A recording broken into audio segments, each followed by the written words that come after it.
Scientists also say constant anger, fear, actually eating our immune system.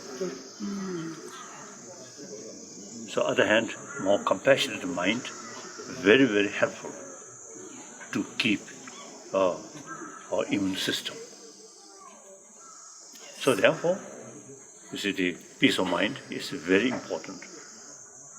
Now, peace of mind through prayer, not very certain. I think those angry people also used to pray to God. So the only way is through training, full of knowledge. What is the value of anger? That is the compassion, is the direct opposing. Anger reduce, irritation reduce, then anxiety reduce. Okay, like that. This is my daughter.